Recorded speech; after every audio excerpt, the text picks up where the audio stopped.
Ya, pemirsa, tersangka JAS yang disebut menjadi ketua dari sindikat Saracen mengaku belajar jurnalistik secara otodidak dan sedang kuliah. Ya, karena tersangkut kasus dan ditahan, maka kuliahnya pun terhenti. JAS ini mengaku tersandung dengan hukum adalah resiko. Ya, sudah jelas Anda menjabarkan berita-berita hoax ya. Dan secara pribadi, JAS membantah menyebarkan konten bernada provokatif. JAS justru balik menuding ada yang memanfaatkan Saracen. Ya, terkait struktur organisasi yang tersebar, JAS mengaku struktur tersebut belum legal dan mengakui memasukkan nama ES tanpa persetujuan dan sepengetahuan yang bersangkutan. Waduh. Jurnalistik saya itu melalui Google semua, jadi semuanya saya otodidak. Ya kemarin itulah, jadi saya ingin mendalami jurnalistik. Terus itu saya kuliah di UP, yaitu sampai saya ini ya sampai semester 2 karena kena kasus ini ya kayak berhenti dulu lah gitu. Nah kalau itu kita kan nggak tahu ya apa kedepannya kan begitu. Jadi kalau masalah kasus itu ya relatif ya Pak ya, tergantung kita bagaimana kita menjalaninya gitu. Kalau kira-kira tersandung dengan hukum ya itu udah resiko. Kalau memang ya apa ya kita ikutin prosedurnya. Seingat saya tidak ada sama sekali. Sama sekali seingat saya juga nggak pernah. Malahan saya menasehatin. Sister ini pernah nasehatin melalui WA. Karena kemarin waktu penangkapan saya itu kan karena illegal access awalnya kan begitu. Nah di situ illegal access. Karena sebelumnya saya udah ada komunikasi melalui WA, di situ saya dikasih email sama passwordnya, dan disitulah saya nasihati, hati-hati, saya bilang, di situ ada untuk koordinator itu sebetulnya struktur itu kan baru wacana main tunjuk, belum legal, sifatnya itu belum legal, jadi sementara, cuman kemarin sempat tersebar, kemudian ya saya tutup lagi.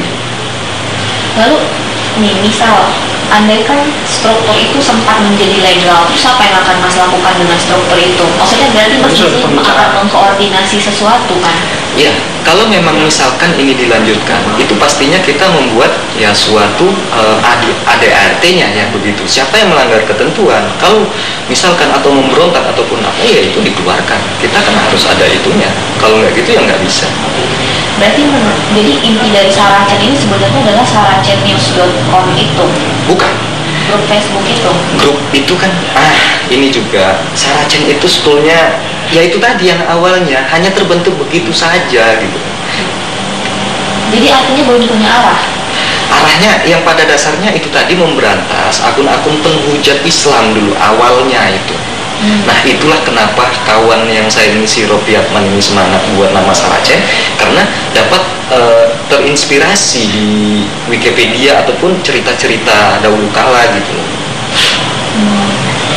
Tapi dengan member sebegitu banyak, apakah Mas menyadari maksudnya power yang Mas punya, maksudnya kekuatan yang Mas punya dengan member segitu banyak di sosial media dan dengan konten yang segitu liar?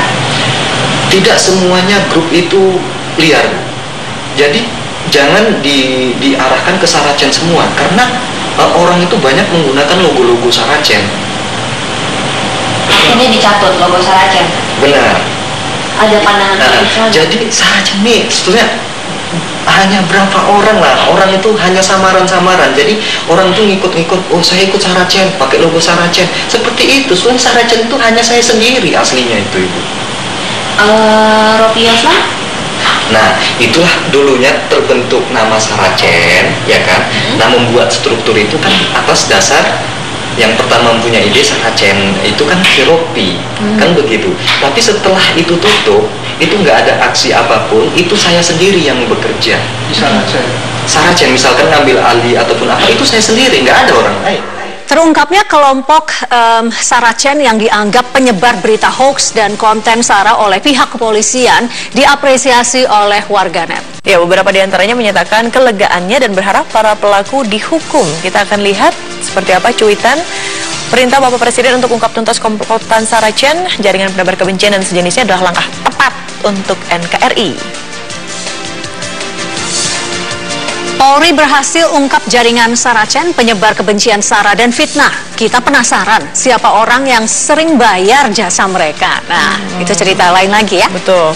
Mari cerdas bermedsos karena sudah terbongkar penebar sara dan kebencian dengan ribuan akun yang digagas oleh Saracen. Baik, semoga kita juga semakin bijak untuk menggunakan media sosial.